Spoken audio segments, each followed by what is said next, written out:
ఒక వారం క్రితం దావీదును గురించి ఒక ప్రసంగాన్ని మనం విన్నాం. దావీదు క్యారెక్టర్ స్టడీ అని చెప్పాను. అయితే బైబిల్లో ఉన్న వ్యక్తులను గురించి మనము ధ్యానం చేయాలి, అంటే వారి జీవితాన్ని గురించి మనము నేర్చుకోవాలి, తెలుసుకోవాలి. వారి జీవితం మనందరికీ ఎంతో అవసరమైనది. అయితే అటువంటి జీవితాన్ని మనమందరం తెలుసుకొని దేవుడు మన విశ్వాస జీవితంలో, విశ్వాస యాత్రలో మనం ఎలా ముందుకు కొనసాగాలో వారి జీవితాల్లో నుండి దేవుడు కొన్ని పాఠాలు మనకు నేర్పిస్తాడు. అయితే అటువంటి వ్యక్తుల గురించి బైబిల్లో చాలా చోట్ల చాలా సందర్భాల్లో మనం చూస్తాం వారి జీవితాలను. అందులో భాగంగా దావీదును గురించి పోయినసారి నేను ప్రసంగం చేసినప్పుడు మనం విన్నాం ఒక ప్రసంగం. ఆ వారం చాలా తక్కువ మంది ఉన్నారు కాబట్టి దాని గురించి కొంత మీకు గుర్తు చేస్తారు. మరి ఎవరు గుర్తుందో నాకు తెలియదు, కానీ మరి దావీదు ఎంపికను గురించి మనం తెలుసుకున్నాం. దావీదును దేవుడు ఎలా ఎన్నుకున్నాడు, ఆ ఎంపికలో దేవుని యొక్క మరి నడిపింపు, లేకపోతే దేవుడు తన అధికారాన్ని ఎలా చూయించాడు అనే విషయాలు మనం గమనించాం. అందులో మొట్టమొదటగా ఆయన ఎంపికలో అధికారము కనబడుతుందని మనం విన్నాం. గాడ్స్ చాయిసెస్ ఆర్ సోవరిన్ అని విన్నాం. ఎంపికలో అధికారం. రెండవది, ఆయన ఎంపికలో ఆశ్చర్యము కూడా కనబడుతుంది. అర్థమవుతుందా? మొదటగా ఆయన ఎంపికలో అధికారం ఎందుకు కనబడుతుందని చెప్పానంటే, అప్పటి వరకు సౌలు రాజుగా ఉన్నాడు. ప్రజల యొక్క కోరిక మేరకు దేవుడు సౌలును రాజుగా చేశాడు. దేవుడే వారి మధ్య పరోక్షంగా పరిపాలన చేస్తుంటే, అంటే న్యాయాధిపతుల కాలంలో పరోక్షంగా పరిపాలన చేస్తున్నప్పుడు దేవుడు, మాకు దేవుని పరిపాలన వద్దు, మాకు రాజుల పరిపాలన కావాలని ప్రజలే కోరుకున్నప్పుడు, అప్పుడు సమూయేలుతో దేవుడు అంటాడు, వారు నిన్ను కాదు కానీ తిరస్కరించింది, వారు నన్ను తిరస్కరించారని చెప్పి ప్రజల ఇష్టం మేరకు సౌలును రాజుగా దేవుడు నియమిస్తాడు. సౌలును రాజుగా నియమించింది దేవుడే. అయితే సౌలు దేవునికి అవిధేయుడై దేవుణ్ణి లెక్క చేయకుండా తన పరిపాలన చేసినప్పుడు దేవుడు ఏం చేస్తాడంటే సౌలును తిరస్కరిస్తాడు. సౌలును ఆ సింహాసనం నుంచి దింపివేయాలని దేవుడు ఆలోచిస్తాడు. అందుకు మరలా సమూయేలుతో అంటాడు, నేను మరొక వ్యక్తిని ఎన్నుకుంటున్నాను, ఆ వ్యక్తిని నువ్వు వెళ్ళి అభిషేకించని చెబుతూ మరి సమూయేలుతో చెప్తాడు, నేను సౌలును తిరస్కరించానని. సౌలును ఎక్కించిన వాడు ఆయనే, సౌలును దింపాల్సిన వాడు కూడా ఆయనే. సౌలు తర్వాత మరొక రాజును ఎక్కించాలన్న కూడా ఆయన చేతుల్లోనే ఉంది. అది ఆయన అధికారము. అందుకే ఆయన ఎంపికలో మనకు అధికారం కనబడుతుంది. Sovereign, his choices are sovereign. రెండవది, ఆయన ఎంపికలో ఆశ్చర్యము కనబడుతుందని కూడా చెప్పారు. ఎందుకు ఆశ్చర్యము? దావీదును దేవుడు ఎన్నుకున్నాడని మనం చెప్పుకున్నాం. దావీదు ఎన్నో కుమారుడు అని చెప్పుకున్నాం పోయినసారి మనం చెప్పుకున్నప్పుడు. 8వ కుమారుడు. 8 మంది కుమారులు ఉంటే చిన్నవాడు దావీదు. కుటుంబంలో పెద్దవానికి ఎక్కువ ప్రాధాన్యత ఇస్తారని కూడా మనం చెప్పుకున్నాము. సమూయేలు వచ్చినప్పుడు కూడా మొదటి కుమారుని లేదా మొదటి కుమారులను చూసినప్పుడు దేవుడు వీరినే ఎన్నుకొని ఉంటాడని చెప్పి సమూయేలు కూడా అనుకున్నాడు. కానీ ఆశ్చర్యంగా దేవుడు చిన్నవాడైన దావీదును ఎన్నుకున్నాడు. అక్కడ సమూయేలుకే కాకుండా సమూయేలుతో పాటు అన్నలందరికీ కూడా ఆశ్చర్యమే. ఎందుకంటే అసలు గొర్రెలు కాస్తూ ఎక్కడో అడవిలో ఉన్నవాడు దావీదు. అటువంటి వ్యక్తిని ఎన్నుకుంటాడని మరి అన్నలు అనుకొని ఉండరు, సమూయేలు అనుకొని ఉండడు, తండ్రి కూడా అనుకొని ఉండడు. అయితే దేవుడు ఆశ్చర్యంగా చిన్నవాడైన దావీదును దేవుడు ఎన్నుకున్నాడు. అందుకే ఆయన ఎంపికలో ఆశ్చర్యమని మనము ఇంతకుముందు చెప్పుకున్నాము. హిస్ చాయిసెస్ ఆర్ సర్ప్రైజింగ్ అని చెప్పుకున్నాం. మొదటగా సోవరిన్, రెండవదిగా సర్ప్రైజింగ్, మూడవదిగా ఆయన ఎంపికలో ఖచ్చితం ఉంటుందని కూడా మనం చెప్పుకున్నాం. His choices are specific.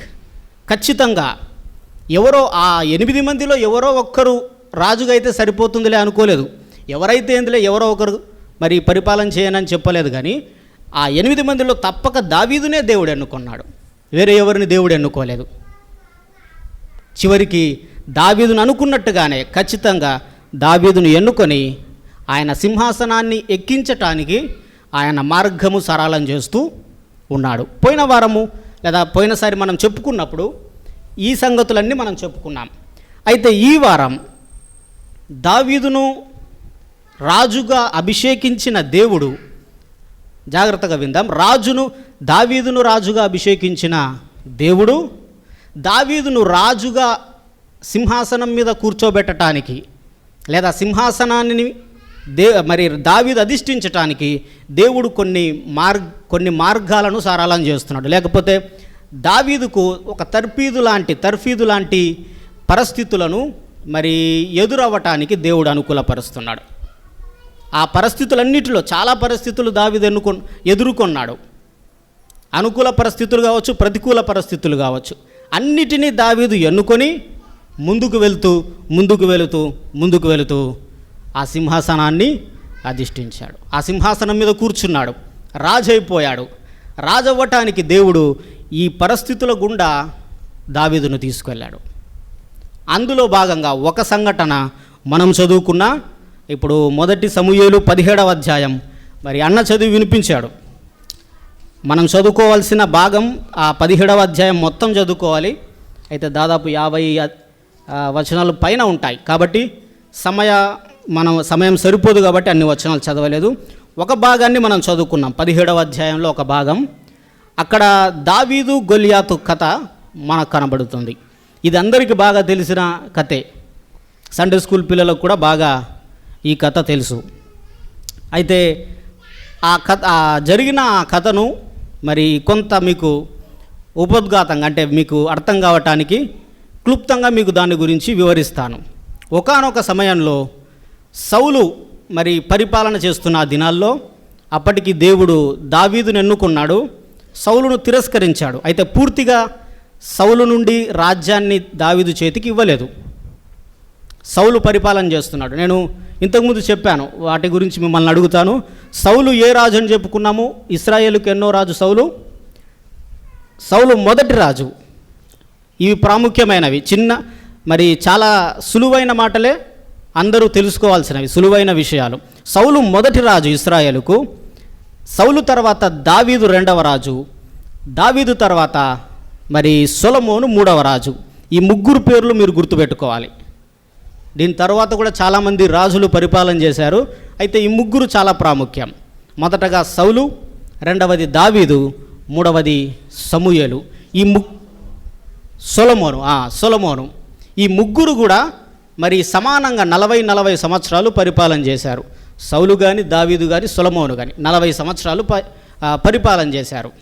అయితే సౌలు పరిపాలన చేస్తున్న కాలంలో ఒకానొక సమయంలో ఒక యుద్ధము వారు ఎదుర్కోవాల్సి వస్తుంది. యుద్ధం ఎదుర్కోవాల్సి వచ్చినప్పుడు మరి ఫిలిస్తీయులు, ఇశ్రాయేలీయులు ఇద్దరు ఎదురెదురుంటారు. ఏ రాజ్యానికైనా సరే యుద్ధం అనేది అది కొత్త విషయమేం కాదు. ప్రతి రాజ్యం కూడా యుద్ధాన్ని ఎదుర్కోవాలి, యుద్ధం చేయాలి. ఇశ్రాయేలుకు కూడా అది కొత్త విషయమేం కాదు. వారు న్యాయాధిపతుల కాలంలో కూడా ఎన్నో యుద్ధాలు చేశారు. కానీ ఇక్కడ జరుగుతున్న ఈ పరిస్థితిని చూస్తే ఇశ్రాయేలులకు అది కొత్తగా కనపడుతుంది. చదువుకున్నాం కదా మనము, అక్కడ మామూలుగా యుద్ధం అంటే అందరూ మూకుమ్మడిగా అందరూ కలిసి దాడి చేస్తారు. ఇటువైపు వారు అటువైపు వారి మీద దాడి చేస్తారు, వారు వీరి మీద దాడి చేస్తారు. అందరూ గుంపుగా వెళ్ళి యుద్ధం చేస్తారు. అయితే ఇక్కడ జరుగుతున్న ఈ పరిస్థితి ఏంటంటే కొంచెం కొత్తగా ఉంది. ఆ గుంపులో నుండి ఒక వ్యక్తి వచ్చాడు. ఆ వ్యక్తి వచ్చి, అందరూ వచ్చి పోట్లాడాల్సిన అవసరం లేదు, కానీ ఒక్కరు రండి నా మీదికి ఒక్కరు రండి, నన్ను ఓడించండి. ఒకవేళ నేను ఓడిపోయాను అనుకో, మా రాజ్యమంతా ఓడిపోయినట్టు మీకు మేము లొంగిపోతాం. ఒకవేళ మీరు ఓడిపోయారనుకోండి, మీ రాజ్యమంతా ఓడిపోయినట్టు మీరు మాకు లొంగిపోవాలని చెప్పి ఆ వ్యక్తి చెబుతూ ఉన్నాడు. చూడండి, ఇది కొత్తగా కనపడుతుంది ఇశ్రాయేలీయులకు. అప్పటి వరకు ఎవరు ఇలాంటి సవాలు విసరలేదు. అయితే ఏంటి సమస్య? పోయి పోరాడొచ్చు కదా ఆ వ్యక్తితో, ఒక్కడే కదా, ఒక్క శూరుడైన ఇటు పక్క నుంచి లేడా అంటే ఆ వ్యక్తి అంత విచిత్రంగా కనపడుతున్నాడు. అక్కడ చదవబడిన ఆ మాట ఏంటంటే 6 మూరల జానడెత్తు ఉన్నాడు ఆ వ్యక్తి. 6 మూరల జానడెత్తు. ఇంగ్లీష్లో 6 క్యూబిట్స్ అని ఉంటుంది. అంటే ఒక క్యూబిట్ అంటే 1.5 ఫీట్, 1.5 ఫీట్, అంటే దాదాపు 10 ఫీట్లు, కొంచెం తక్కువగా 10 ఫీట్లు ఉండే ఒక వ్యక్తి ఎదురుగా నిలబడి మీలో ఒక్కరొచ్చి నాతో పోట్లాడండి అని చెప్తున్నాడు. ఏదో ఒక సామాన్య ఒక సైనికుడు, ఎవరో ఒక సైనికుడు, యుద్ధశూరుడు నిలబడి ఉంటే ఒకవేళ మామూలు పరిస్థితితో ఒకవేళ ఇటుపక్క నుంచి కూడా ఒకవేళ సమూయేలు సైన్యం పోయి పోరాడేది అందులో నుంచి ఒకరు. కానీ ఆ వ్యక్తి చూస్తేనేమో 10 ఫీట్లు ఎత్తులో ఉన్నాడు. ఆ వ్యక్తిని చూసి ఇక్కడున్న ప్రజలు ఇశ్రాయేలీయులు భయపడ్డారు. భయపడి ఎవరు వెళ్ళలేకపోతున్నారు. చూడండి, ఇశ్రాయేలీయులకు ఆ పరిస్థితిని మరి తీసుకొని వచ్చింది దేవుడే. దేవుడు అనుమతించాడు. దేవుడు అనుమతి లేకుండా ఏది కూడా ఈ లోకంలో జరగదు. ఇశ్రాయేలీయులను దేవుడు ఎన్నుకున్నాడు. దేవుడు ఎన్నుకొనిన ఇశ్రాయేలీయులకు ఏదైనా సంభవించిందంటే దేవుని సెలవు లేకుండా సంభవింపదది. ఇప్పుడు ఒక గొప్ప ప్రమాదం అనుకోవచ్చు. అటువంటి ప్రమాదం ఇశ్రాయేలీయులకు ఎదురైంది. అయితే ఇశ్రాయేలీయులు దానికి భయపడ్డారు. కనపడుతున్న ఆ యొక్క ఆకారాన్ని చూసి 10 ఫీట్ల ఎత్తులో ఉన్న ఒక వ్యక్తిని చూసి ఇశ్రాయేలీయులు భయపడుతున్నారు. ఈ కథలో 2 అంశాలు మనం వింటాం. మొదటిది గొలియాతు బెదిరింపు మనం వింటాం. 11వ వచనంలో చివరిలో మనం చదివినప్పుడు ఏముంటుందంటే, అక్కడ సౌలును ఇశ్రాయేలీయులను ఆ ఫిలిస్తీయుని మాటలు విన్నప్పుడు బహుభీతులైరి అనే మాట మనం చూస్తాం. అంటే ఆ మాటలు విని ఇశ్రాయేలీయులందరూ భయపడుతున్నారు. అంటే ఒక మాటలో చెప్పాలంటే ఆ వ్యక్తి భయపెడుతున్నాడు ఇశ్రాయేలీయులను. కాబట్టి గొలియాతు బెదిరింపు మనకు కనబడుతుంది. మొదటగా గొలియాత్ థ్రెట్ అని చెప్పుకోవచ్చు మనం, ఇంగ్లీష్లో థ్రెట్. రెండవదిగా దావీదు విజయం. గొలియాతు బెదిరింపు, దావీదు విజయం. అయితే గొలియాతు బెదిరింపులో చాలా ఉన్నాయి. ఆయన ఎత్తును చూసి భయపడ్డారు.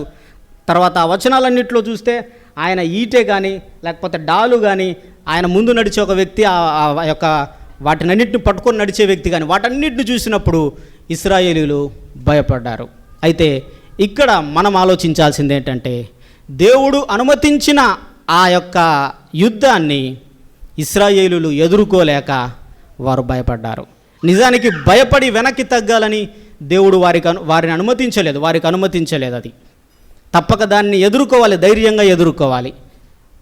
ఆ రోజు నుండి ఈ రోజు వరకు కూడా క్రైస్తవులు ఎప్పుడు కూడా దేనికి భయపడకూడదు. ఒకవేళ పరిస్థితి భయంకరంగా ఉండొచ్చు, భయం గొలిపే విధంగా ఉండొచ్చు, అయితే భయపడకుండా మనము ధైర్యంగా నిలబడాలనే ఉద్దేశంతో దేవుడు కొన్నిటిని మన జీవితంలోకి అనుమతిస్తుంటాడు. అయితే మరొక సంఘటనను కూడా నేను మీకు గుర్తు చేస్తాను. ఇలాంటి పరిస్థితే దేవుడు మరొక సందర్భంలో ఇశ్రాయేలీయులకే దేవుడు అనుమతిస్తాడు. ఆ అనుమతించినప్పుడు కూడా ఇశ్రాయేలీయులు ఏం చేస్తారంటే ఇదే విధంగా వెనక్కి తగ్గుతారు. చూద్దాం. సంఖ్యాకాండం 13వ అధ్యాయంలో కొన్ని మాటలు మనం చదువుదాం. అక్కడ చెప్పబడిన సంగతిని మనము చదువుకుందాం. సంఖ్యాకాండము 13వ అధ్యాయంలో అక్కడ జరిగిన సంగతి మీకు వివరిస్తాను. సంఖ్యాకాండం 13వ అధ్యాయంలో ఇశ్రాయేలీయులు అరణ్య ప్రయాణం చేస్తూ ఉంటారు. అంటే కనాను దేశానికి వారు వచ్చి అక్కడ కాపురం చేయాలి, లేదా దేవుడిచ్చి ఆ కనాను దేశాన్ని స్వతంత్రించుకోవాలి. అటువంటి కనాను దేశానికి ప్రయాణమై వస్తున్నప్పుడు ఒక ప్రాంతానికి వచ్చిన తర్వాత దేవుడు ఏమంటాడంటే, మీకు ఏ దేశాన్ని అయితే నేను ఇవ్వాలనుకుంటున్నానో ఆ దేశానికి కొంతమంది వ్యక్తులు వెళ్ళి చూసిరండి. వేగుల వారు అంటారు వారిని. అంటే కొంతమందిని వేగుల వారిని అక్కడికి పంపిస్తాడు. అక్కడ ఉన్న ప్రదేశాలను, ఆ ప్రాంతాలను చూసి రావటానికి. ఎందుకంటే మీకు నివసించడానికి అనుకూలంగా ఉన్నాయా లేదా అనేది మీరు కూడా తెలుసుకోవాలి. దేవునికి తెలుసు అక్కడ ఎలా ఉందనేది. కానీ ప్రజలు మీరు కూడా ప్రత్యక్షంగా దాన్ని చూచి రావాలని చెప్పి 12 మందిని నియమించి ఆ ప్రాంతాలన్నింటినీ చూడటానికి ప్రజలను పంపిస్తాడు. 12 మందిని పంపించినప్పుడు అక్కడ జరిగే సంఘటన ఏంటంటే, అదంతా చూసిన తర్వాత అక్కడ ప్రజలు చాలా ఎత్తుగా కనపడుతున్నారు. ఇప్పుడు గొలియాతు ఎలా కనపడుతున్నాడో దాదాపుగా అలాంటి ఎత్తుగా మనుషులు కనపడుతున్నారు. అంత ఎత్తు కనపడుతున్నారు. చాలా బలంగా కనపడుతున్నారు. వాళ్ళందరినీ చూసినప్పుడు కూడా ఈ పోయిన 12 మందిలో 10 మంది భయపడ్డారు అప్పుడు కూడా. ఎందుకంటే వాళ్ళు చూస్తే ఎత్తున్నారు, మేము వచ్చి ఇప్పుడు దీన్ని స్వతంత్రించుకోవాలంటే వీరితో యుద్ధం చేయాలి, వీరితో మేము యుద్ధం చేయగలమా? ఇప్పుడు ఎలాగైతే భయపడ్డారో గొలియాతు విషయంలో, దానికి ముందే ఇశ్రాయేలీయులు అంత ఎత్తుగలిగిన ఒక జనాంగాన్ని, ప్రజలను చూసి ఇశ్రాయేలీయులు భయపడ్డారు. ఇశ్రాయేలీయులు అంటే ఆ 12 మంది, మొదటగా 12 మందిలో 10 మంది భయపడ్డారు. తిరిగి మరలా ఈ మోషే దగ్గరకు వచ్చి అదే రకంగా 10 మంది ఏమో మనం ఆ దేశాన్ని స్వతంత్రించుకోలేము, ప్రజలు చాలా భయంకరంగా ఉన్నారు, మనం వారితో పోరాడలేము, వారి ముందు మేము మిడతల్లాగా ఉన్నామని చెప్పి ఇలా మరి అక్కడ ఉన్న వాళ్ళందరినీ కూడా భయపెట్టే ఆ యొక్క మాటలు ఈ 10 మంది చెప్పారు. అయితే ఇద్దరు మాత్రం లేదు, వాళ్ళు ఒకవేళ భయంకరంగానే ఉండొచ్చు, చాలా ఎత్తుగా ఉండొచ్చు, మనకంటే బలంగా ఉండొచ్చు, కానీ దేవుడు మనకు తోడుగా ఉన్నాడు కాబట్టి దేవుని ద్వారా మనము విజయం సాధించగలమని ఇద్దరు మాత్రమే చెప్పారు. పోయినది 12 మంది, 12 మందిలో ఇద్దరు మాత్రం అనుకూలమైన వార్త తీసుకొచ్చారు, మంచి వార్త తీసుకొచ్చారు. అయితే 10 మంది అంటే ఎక్కువ మంది ఏమి ఇచ్చారంటే లేదు, మనము ఆ దేశాన్ని స్వతంత్రించుకోలేము, ప్రజలు చాలా భయంకరంగా మనకు కనపడుతున్నారు, మనం స్వతంత్రించుకోలేమని చెప్పినప్పుడు 10 మంది ఎక్కువ మంది ఈ చెడు వార్త తీసుకొచ్చారు కాబట్టి ఇశ్రాయేలీయులంతా కూడా వారి మాటనే నమ్మారు. వారి మాట నమ్మి అప్పటి వరకు దేవుడు వారి జీవితంలో చేసిన ప్రతి అద్భుతాన్ని కూడా మర్చిపోయారు. చూడండి, ఐగుప్తు సైన్యం వారిని వెంబడిస్తున్నప్పుడు ఆ ఎర్ర సముద్రాన్ని పాయలుగా చేసి ఎర్ర సముద్రంలో నడిపించిన వాడు దేవుడు. అప్పటి వరకు అటువంటి గొప్ప సంగతి అసలు జరగనే లేదు భూమి మీద. దానికి ముందు ఐగుప్తు దేశంలో అయితే దాదాపు 10 తెగుళ్ళు ఆ ఐగుప్తు మీదకి దేవుడు రప్పించినప్పుడు వాటన్నిటిని కల్లారా చూశారు. ఆ ఐగుప్తు తెగుళ్ళ వల్ల ఒక్కరు ఇశ్రాయేలీయులు కూడా మరి బాధపడలేదు, కేవలం ఐగుప్తీయుల మీద మాత్రమే దేవుడు ఆ తెగుళ్ళు రప్పించాడు. ఈ అద్భుత కార్యాలన్నీ చూసినప్పటికి కూడా ఆ ప్రాంతానికి వచ్చేసరికి ఇశ్రాయేలీయులు భయపడ్డారు. అరే, ఇన్ని అద్భుతాలు దేవుడు చేశాడు కదా, ఇక్కడ కూడా అద్భుతం చేయడా అనే విషయాన్ని ఇశ్రాయేలీయులు మర్చిపోయారు. కేవలం ఇద్దరు మాత్రమే దేవుణ్ణి పూర్తిగా ఆ సందర్భంలో కూడా, ఆ క్లిష్ట పరిస్థితుల్లో కూడా నమ్మారు. అయితే అందరూ ఎక్కువ శాతం నమ్మలేదు కాబట్టి దేవుడు వారి పట్ల కొంత కోపం కలిగి ఉన్నాడు. అంటే దేవుని మీద సనిగేసరికి దేవుడు వారికి మరి అప్పుడే ఆ యొక్క దేశాన్ని స్వతంత్రించుకోవాల్సిన అవసరం ఉన్నప్పుడు మరి దేవుడు ఏం చేశాడంటే, మీరు నన్ను నమ్మలేదు, నా యొక్క శక్తిని మీరు నమ్మలేదు కాబట్టి మీరు 40 సంవత్సరాలు ఈ అరణ్యంలో ప్రయాణం చేయాల్సి ఉంటుంది. మీరు ఆ దేశాన్ని స్వతంత్రించుకోవటానికి సిద్ధంగా లేరు, భయపడుతున్నారు. నేను మీకు ఆ దేశాన్ని ఇవ్వాలనుకుంటున్నాను కానీ మీరు భయపడుతున్నారు. మీ తరువాత తరానికి నేను ఆ దేశాన్ని ఇస్తానని చెప్పి ఆ ఒక తరాన్నంతా కూడా ఆ ఐగుప్తు నుంచి ప్రయాణం చేసిన ఆ తరమంతా కూడా ఈ అరణ్యములో మరి వారు నశించిపోతారు. దేవుడు ఆ అరణ్యములోనే వారు నశింపజేస్తాడు, గతించిపోతారు. అయితే ఇక్కడ మనం ఆలోచించాల్సింది, దాదాపుగా 40 సంవత్సరాలు వారు ప్రయాణం చేశారు. 40 సంవత్సరాలు ప్రయాణం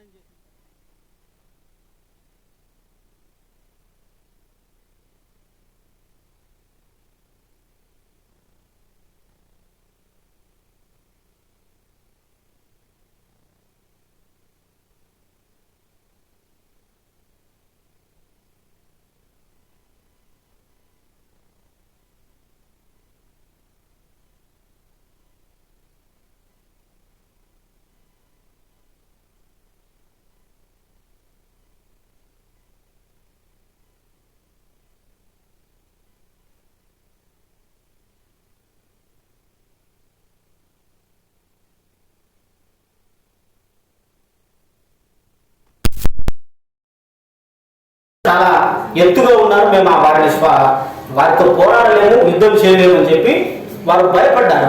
అయితే ఈ 40 సంవత్సరాలు ముగించిన తర్వాత మనం ఒక మాట చదువుకుందాం. దేవుడు చెబుతున్న మాట అక్కడ మరి ద్వితీయోపదేశకాండం 9వ అధ్యాయం 1వ వచనంలో ఒక మాట మనం చదువుకుందాం. ద్వితీయోపదేశకాండం 9వ అధ్యాయం 1వ వచనం, అక్కడ దేవుడు చెబుతున్న మాట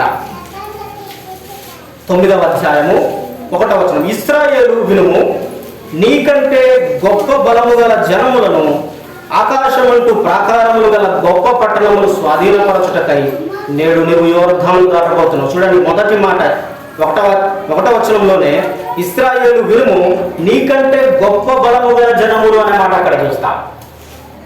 40 సంవత్సరాలకు ముందు అటువంటి గొప్ప జనమును చూచే ఇశ్రాయేలులు భయపడ్డారు. మేము పోయి స్వాధీనం చేసుకోలేమన్నారు. దానివల్లనే వారు శిక్షకు గురై దాదాపు 40 సంవత్సరాలు అరణ్యంలో ప్రయాణం చేశారు. 40 సంవత్సరాల్లో ఒక తరం గతించిపోయి మరో కొత్త తరము ఇశ్రాయేలులో పైకి వచ్చింది. ఇప్పుడు ఆ కొత్త తరాన్ని చూస్తూ కూడా దేవుడు ఏం చెప్తున్నాడంటే ద్వితీయోపదేశ కాండంలో మరలా నీవు ఒక గొప్ప జనాన్ని ఎదుర్కోవాలంటున్నాడు. అంటే ఇంకా ఆ గొప్ప జనం ఇంకా గతించిపోలే, ఇంకా ఎదురుగా ఉన్నారు, వారు ఎదురుగా ఉన్నారు. అసలు వారిని ఎదుర్కోలేకనే ఇంతకుముందు సమస్య వచ్చింది, కానీ ఆ సమస్యలు దేవుడు ఇంకా అలాగే పెట్టాడు, ఆ సమస్యను తీసివేయలేదు. కాబట్టి దీన్ని బట్టి మనం ఏం అర్థం చేసుకోవాలంటే మనకు ఏదైనా ఒక క్లిష్ట పరిస్థితిని దేవుడు మన జీవితంలోకి అనుమతించినప్పుడు మనము తప్పక దాన్ని ఎదుర్కొని తీరాలి. మనం ఎదుర్కొనకుండా భయపడి వెనకడుగు వేయకూడదు. అక్కడ ఇశ్రాయేలీయులు వెనకడుగు వేశారు, మేము వారిని ఎదుర్కోలేమని చెప్పి భయపడి వెనకడుగు వేశారు. అయితే దేవుని యొక్క కార్యాలు ఎలా ఉంటాయంటే నీవు ఒకవేళ ఆ యొక్క క్లిష్ట పరిస్థితిని ఎదుర్కోలేకపోతే దేవుడు మరొకరిని దేవుడు ఎన్నుకుంటాడు. ఆ పరిస్థితిని తప్పక ఎదుర్కోవాల్సిందే. అది నువ్వో లేకపోతే మరొకరా అనేది నీ మీద ఆధారపడి ఉంటుంది. ఒకవేళ నీవు దేవుని మీద విశ్వాసం కలిగి నమ్మకం కలిగి ఆ పరిస్థితిని ఎదుర్కోగలిగితే దేవుడు నీ పట్ల గొప్ప కార్యం చేస్తాడు. లేదా భయపడి వెనకడుగు వేస్తే మాత్రం దేవుడు మరొక వ్యక్తిని ఎన్నుకుంటాడు. అంతేగాని ఆ పరిస్థితిని ఎదుర్కోవటానికి ఎవరిని వాడుకోవడానికి కాదు, ఎవరినో ఒకరిని దేవుడు తీసుకుంటాడు. దేవుని కార్యాలు ఇలాగే ఉంటాయి. ఒక క్లిష్ట పరిస్థితిని తప్పక నీవు ఎదుర్కొని తీరాలి. నీవు ఎదుర్కోకపోతే మరొక వ్యక్తిని. చూడండి, ఇశ్రాయేలీయులు భయపడ్డారు, వారు చాలా గొప్పగా కనపడుతున్నారని. కానీ దేవుడు ఏం చేశాడు, ఒక తరాన్ని గతింపజేశాడు, మరొక తరాన్ని ఎన్నుకొని వారిని ఎదుర్కోవటానికి సిద్ధం చేశాడు, సిద్ధపరిచాడు. అలాగే వారు ఎదుర్కొన్నాడు, జయం సాధించారు. ఇది ఇశ్రాయేలీయుల ప్రజల్లో జరిగిన ఒక సంఘటన చరిత్ర. అలాగే వారి జీవితంలో ఇంతకు ముందు జరిగిన ఒక సంఘటనను వారు ఎరిగి ఇప్పుడు రెండవసారి కూడా అదే పరిస్థితిని ఎదుర్కొంటున్నారు. గొల్యాతు అనే ఒక ఎత్తు కలిగిన వ్యక్తి వచ్చి వారిని భయపెట్టినప్పుడు వారు ధైర్యంగా ఎదుర్కోలేక వారు ఏం చేస్తున్నారంటే భయపడి వాకడిస్తున్నారు. సౌలు ఉన్నాడు రాజుగా, సౌలు ఎదుర్కోవాలి, లేదా సౌలు సైన్యం ఎదుర్కోవాలి, కానీ ఎదుర్కోలేకపోతున్నారు. అప్పుడు దేవుడు ఒక కార్యాన్ని మరలా చేశాడు. మొదటి సమూయేలు గ్రంథానికి మనం మరలా వెళ్దాం. మొదటి సమూయేలు 17వ అధ్యాయంలో మరొక మాట అక్కడ మనం చూస్తే 16వ వచనం మనం చదువుతాం. 17-16. ఆ ఫిలిస్తీయుడు ఉదయములను సాయంత్రములను బయలుదేరుచు 40 దినములు తను తాను ఆగుపరచుకొనుచు వచ్చాను. చూడండి, ఇంతకుముందు నిర్గమ సంఖ్యాకాండంలో చదువుకున్న చోట వారు ఆ ప్రజలను చూసి భయపడినప్పుడు దేవుడు వారిని 40 సంవత్సరాలు అరణ్యంలో ప్రయాణం చేయమని చెప్తాడు. అంటే ఆ అరణ్య ప్రయాణాన్ని 40 సంవత్సరాలు పెంచుతాడు. ఇక్కడ కూడా దాదాపుగా 40 రోజుల తర్వాత దేవుడు ఒక వ్యక్తిని తీసుకొని వచ్చాడు. సౌలు కానీ సౌలు సైన్యము కానీ ఆ ఎదురైన పరిస్థితిని ఎదుర్కోలేనప్పుడు 40 దినాలకు దేవుడు మరొక వ్యక్తిని దేవుడు తీసుకొచ్చాడు. ఆ వ్యక్తే దావీదు. దావీదు అప్పటికే అభిషేకించబడిన వాడు, దేవుని చేత అభిషేకించబడి రాజు కొరకు లేదా రాజు అవ్వడానికి సిద్ధంగా ఉన్నవాడు. రాజుగా సింహాసనాన్ని ఎక్కడానికి, సింహాసనం మీద కూర్చోవటానికి, సింహాసనం మీద కూర్చొని పరిపాలన చేయడానికి దేవుడు ఎన్నుకున్నవాడు దావీదు. అటువంటి దావీదు ఈ యుద్ధం జరిగే ఆ ప్రదేశానికి వేరొక కారణం కొరకు రావాల్సి వచ్చింది. అదేంటంటే వారి అన్నలు, మొదటగా చెప్పాను కదా, మొదటి ముగ్గురు అన్నలు ఈ యొక్క సైన్యంలో వారు ఉంటారు. సైన్యంలో ఉండి సైన్యంలో ఆ యుద్ధం కొరకై కొంతమందిని ఏర్పరచుకుంటారు. అందులో ఈ అన్నలు కూడా 3 ఉన్నారు. కాబట్టి దాదాపు 40 రోజులు అయింది కదా. ఈ 40 రోజులు ఎలా ఉన్నారో ఏమో అని చెప్పి తండ్రి వారిని చూడటానికి తమ్ముళ్ళు పంపిస్తాడు. అప్పుడు ఈ యుద్ధం జరిగే ఆ ప్రదేశానికి వచ్చినప్పుడు అప్పటికింగా ఈ గొల్యాతు ఇంకా సవాల్ విసురుతూనే ఉన్నాడు. ఎవరైనా ఒకరు వచ్చి నాతో పోరాడి జయించండి అని చెప్పి గొల్యాతు దేవుని సైన్యం మీద సవాలు విసురుతుంటే దావీదు విన్నాడు. దావీదు విని తట్టుకోలేకపోయాడు. చూడండి, ఎవరైనా ఒక వ్యక్తి మనల్ని నిందిస్తున్నప్పుడు, మన మీద సవాలు చేస్తున్నప్పుడు కొంతమంది ఒకవేళ మరి తట్టుకోగలుగుతారేమో, ఆ సవాలుని మరి వాళ్ళు సవాలు విసురుతున్నా కూడా పర్వాలేదులే అన్నట్టు ఉంటారేమో. కానీ కొంతమంది ఆ సవాళ్ళను అంటే నా మీద సవాల్ చేస్తామన్నంత పౌరుషం వారికి వచ్చేస్తుంది. అయితే ఇక్కడ సౌలుకు కానీ సౌలుతో పాటు ఉన్న ఆయన సైన్యానికి కానీ ఏమీ అనిపించట్లేదు. ఆ సవాలు చూస్తున్నప్పుడు దేవుని సైన్యాన్ని తిరస్కరిస్తున్నాడు అనే మాట అక్కడ ఉంటుంది. దేవుని సైన్యాన్ని తిరస్కరిస్తున్నా సరే వారు ఏమీ అనట్లేదు, భయపడి వెనకడిగేశారు. అయితే దావీదు మాత్రం భయపడలేదు.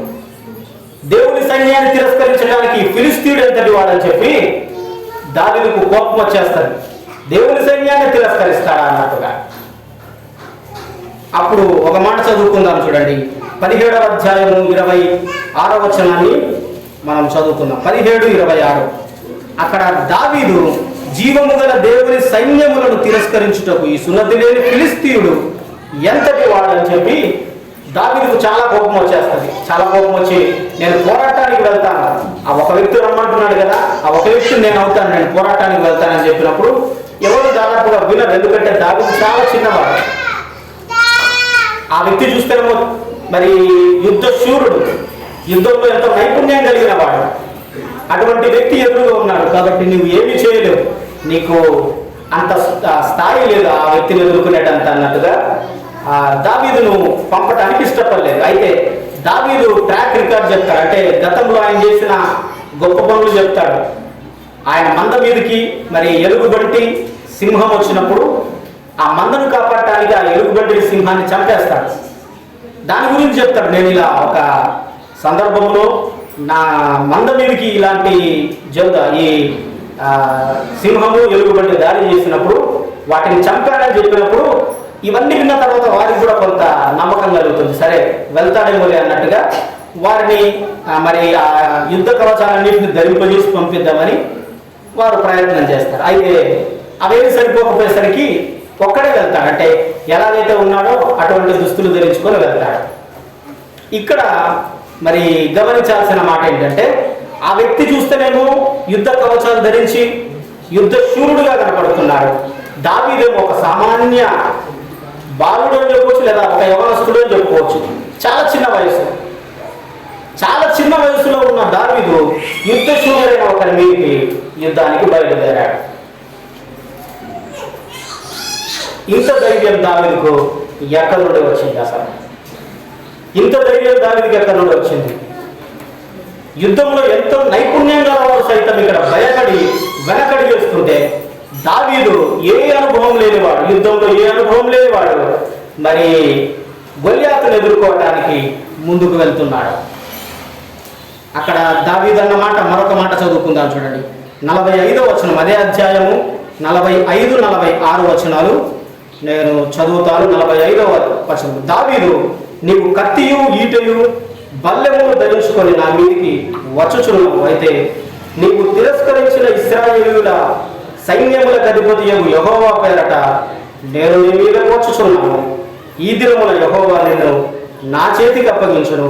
నేను నిన్ను చంపి నీ తల తెగవేతును. ఇశ్రాయేలులో దేవుడు ఉన్నాడని లోక నివాసులందరూ తెలుసుకున్నట్లు నేను ఈ దినమున ఫిలిస్తీయుల యొక్క కళేబరములను ఆకాశ పక్షులకు భూ మృగములకు ఇత్తును.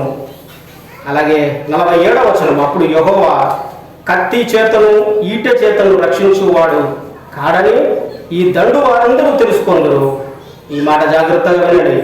యుద్ధము యెహోవాదే, యుద్ధము యెహోవాదే. దావీదు ధైర్యం అదే. నేను ఒక యవనస్తుడిగా చిన్నవాడిగా ఉన్నాను. దావీదు చిన్నవాడిగా నేనుండి ఒక గొప్ప యుద్ధశూరుడి మీదకి ఒకవేళ మరి యుద్ధం చేయడానికి వెళ్తున్నాను, కానీ కనపడేది నేను, కానీ యుద్ధం చేసేది యెహోవానే. యుద్ధం చేయవాడు యెహోవా, యుద్ధము యెహోవానే. అక్కడ ఉన్న వారందరూ మాత్రం వారి సొంత శక్తి మీద ఆధారపడ్డారు. సౌలు కానీ సౌలుతో పాటు ఉన్న సైన్యము కానీ వారి సొంత బలం మీద, సొంత శక్తి మీద, సొంత సైన్యం మీద ఆధారపడ్డారు. అలా ఆధారపడ్డారు కాబట్టి వాళ్ళందరూ భయపడి వెనక్కి తగ్గారు. కానీ దావీదు సొంత శక్తి మీద ఆధారపడలేదు, దేవుని మీద ఆధారపడ్డాడు. కాబట్టి దేవుని శక్తిని నమ్మాడు. కాబట్టి దావీదు అంటున్నమాట, యుద్ధము యెహోవాదే. యుద్ధంలో దేవుడు నాకు గెలుపును దయచేస్తాడు, యుద్ధంలో దేవుడు నాకు గెలుపును తప్పక ఇస్తాడనే నమ్మకంతో ముందుకు అడుగు వేశాడు. దేవుడు కూడా అదే కోరుకున్నాడు. దేవుడు ఏదైనా ఒక మరి అటువంటి పరిస్థితిని దేవుడు జీవితంలోకి అనుమతించినప్పుడు దేవుడు తప్పక అందులో సహాయం చేస్తాడు. సహాయం చేయకపోతే ఆయన అనుమతించాడు. అయితే మనం భయపడి వెనకడి వేసినప్పుడు దేవుని గొప్ప కార్యాలు మనం చూడలేము. అందుకే ఇశ్రాయేలీయులందరూ, ఆ సౌలు కానీ సౌలుతో పాటు ఉన్న సైన్యం కానీ, దేవుని యొక్క గొప్ప కార్యాన్ని చూడటానికి వారు మరి వ్యక్తులు ముందుకు రాలేకపోయారు. 40 దినాలు మరి దేవుడు చూశాడు. 40 దినముల తర్వాత అప్పుడు దావీదును పంపించినప్పుడు దావీదు మీద దేవునికి ఉన్న నమ్మకం చేత దావీదు ముందుకు వెళ్ళాడు. దావీదు ముందుకు వెళ్ళి ఆ యొక్క గొలియాతును ఎదుర్కొన్నాడు. యుద్ధము యెహోవాదే అన్నాడు. ధైర్యంగా ముందుకు వెళ్ళి విజయాన్ని సాధించాడు. ఇది దావీదు యొక్క విజయం. గొలియాతు బెదిరించాడు, కానీ దావీదు బెదరలేదు, ధైర్యంగా నిలబడ్డాడు. నన్ను గెలిపించేవాడు దేవుడే అన్నాడు. దేవుడిదే యుద్ధం అన్నాడు. చివరికి దేవుడు గెలిపించాడు. ప్రభునందు ప్రియులారా, ఈ మధ్యాహ్న కాల సమయంలో దేవుడి వాక్యాన్ని వింటున్నాం. దావీదుని గురించి మనం వింటున్నాం. దావీదు ఏ విధంగా దేవుడు దావీదును రాజుగా తీర్చిదిద్దుతున్నాడు, లేదా రాజుగా అవ్వటానికి మరి ఆయనకు ఎదురైన పరిస్థితులన్నిటి కూడా దేవుడు ఎలా తీసుకెళ్తున్నాడు. ఆ పరిస్థితులన్నిటిని దేవుడు రాజుగా మరి దేవుడు దావీదుకు అనుకూలంగా మారుస్తున్నాడు. అనుకూలంగా దేవుడు దావీదుకు మారుస్తున్నాడు. అయితే ఆ పరిస్థితులు కూడా తీసుకువెళ్ళినప్పుడు దావీదు వెనకడిగే ధైర్యంగా ముందుకు వెళ్ళాడు. అక్కడ అది దేశానికి సంబంధించింది కాబట్టి ఒకరిని కాకపోతే ఒకరు భయపడిన మరొకరిని దేవుడు ఎన్నుకున్నాడు. అయితే ఈ జీవితంలో, మన జీవిత ప్రయాణంలో, విశ్వాస ప్రయాణంలో మనకు ఎదురయ్యే కొన్ని క్లిష్ట పరిస్థితులు తప్పక మనం ఎదుర్కొని తీరాలి. వేరొకరు వాటిని ఎదుర్కోలేదు. మన జీవితంలో దేవుడు ఏమైనా అనుమతించినప్పుడు మనం తప్పక ఎదుర్కొని తీరాలి. ఇంతకుముందు మనం 2 సందర్భాలు చూసాం. తప్పక ఎదుర్కొని తీరాల్సిందే. మనం భయపడి వెనకడి వేసినంత మాత్రాన ఆ పరిస్థితిని దేవుడు తీసేయడు. మనం తప్పక ఎదుర్కొని తీరాలి. అందుకే మన జీవితంలో, మన కుటుంబాల్లో, మన పనిచేసే చోట ఎక్కడైనా కావచ్చు, ఏదైనా మన క్లిష్ట పరిస్థితి ఎదురైనప్పుడు దేవుడి మీద పూర్తి నమ్మకంతో దావీదు ఎదురుగా ఉన్న గొలియాతు ఒకవేళ గొప్పగా కనపడవచ్చు దావీదు ముందు. ఎందుకంటే దావీదు చాలా చిన్నవాడు, గొలియాతు చాలా ఎత్తుగా, చాలా బలంగా కనపడుతున్నాడు. కానీ దేవుని ముందు మాత్రం గొలియాతు చాలా చిన్నవాడు. మనుషుల ముందు మరి ఆ పరిస్థితులు, క్లిష్ట పరిస్థితులు గొప్పగా కనపడవచ్చు, మేము ఎదుర్కోలేమేమో అన్నట్టుగా కనపడవచ్చు. కానీ దేవుని ముందు అవి చాలా చిన్నవి. దేవుని ముందు చాలా చిన్నగా అవి కనపడతాయి. దేవుడు జయించలేనివంటూ ఏమీ లేదు. దేవుని మీద పూర్తిగా నమ్మినప్పుడు మనం కూడా వాటిని జయిస్తాం. దావీదు జీవితం ద్వారా, దావీదు గొలియాతు ఆ సంఘటన ద్వారా మనం తెలుసుకోవాల్సిన మాట, పరిస్థితి ఎంత ఉన్నతంగా మనకు కనబడుతున్నా మన ఎదురుగా దేవుడు అందులో జయము దయచేసేవాడు. అందులో జయాన్ని మనకి ఇస్తాడు. ఏదైనా కావచ్చు మన జీవితంలో ఎదురయ్యే ప్రతి పరిస్థితి ఏదైనా అది నాకు మాత్రమే సంభవించిందని అనుకోకూడదు. కేవలం నాకు మాత్రమే సంభవించిందా, ఎవరికి సంభవించదని మనం ఆలోచించకూడదు. కానీ దేవుడు అనుమతించాడని మనం నమ్మాలి. అలా అనుమతించినప్పుడు దావీదు దేవుని కొరకు నిలబడ్డాడు, విజయాన్ని సాధించాడు. రాజుగా తన ప్రయాణాన్ని ముందుకు సాగించాడు. చూడండి, ఏ పరిస్థితి ఎదురైనా ముందుకు వెళ్ళాడు కానీ వెనకడు. ఇంకా తర్వాత ప్రసంగాల్లో కూడా మనం వింటాం. అయితే మధ్యలో ఒక వారం గ్యాప్ వచ్చింది. ఆ గ్యాప్ లేకుండా మనం విన్నప్పుడు మనకు అంత గుర్తుంటాయి. కాబట్టి మనము ఒకటి తర్వాత ఒకటి వారం ఇదే ప్రసంగాన్ని మనం వింటాం. దావీదు గురించి పూర్తిగా ప్రసంగాలు అయిపోయిన తర్వాత మనము వేరొక ప్రసంగాలు వింటాం. అప్పటి వరకు దావీదు గురించే మనం విందాం. అప్పుడే మనకు ఒక దావీదు చరిత్ర అంతటి మీద, లేదా జీవితం అంతటి మీద ఒక అవగాహన వస్తుంది. కాబట్టి మనం ఇప్పటివరకు 2 ప్రసంగాలు విన్నాం దావీదు మీద. మొదటిది, దావీదును దేవుడు ఎన్నుకున్న విధానాన్ని మనం విన్నాం. అది ఇంతకు ముందు వారం. ఈ వారము దేవుడు దావీదును ఎన్నుకున్న తర్వాత, రాజుగా ఎన్నుకున్న తర్వాత ఆయన్ని ముందుకు ఎలా తీసుకెళ్తున్నాడు, ఏ ఏ పరిస్థితుల గుండా ఆయన తీసుకొని వెళ్తున్నాడు, ఆ పరిస్థితుల్లో దావీదు విజయాన్ని సాధిస్తున్నాడా లేదా భయపడి వెనక్కి తగ్గుతున్నాడా అనే విషయాలు మనం గమనిస్తున్నాం. అందులో మొదటి సంఘటన మనం తెలుసుకున్నది దావీదు గొలియాతు. అందులో మరి ఇశ్రాయేలీయులు అందరూ భయపడ్డారు, కానీ ఒక్క దావీదు మాత్రం భయపడలేదు. ధైర్యంగా ఆ పరిస్థితిని ఎదుర్కొన్నాడు. దేవుని మీదే ఆధారపడ్డాడు. దేవుని మీద పూర్తి నమ్మకం కలిగి దేవుని కొరకు మరి గొప్ప కార్యము చేయడానికి దావీదు సహాయపడ్డాడు. దేవుడు దావీదుని అనుకున్నాడు. చిన్నవాడు దావీదు అయినప్పటికీ గొప్ప కార్యాన్ని చిన్నవాడి ద్వారా చేశాడు. మన జీవితంలో కూడా మనం దేవుని మీద పూర్తిగా నమ్మినప్పుడు మనము గొప్ప కార్యాలు చేయడానికి దేవుడు సహాయం చేస్తాడు. దేవుడి మాటలు మనందరి కొరకై దీవించి నడిపించును గాక.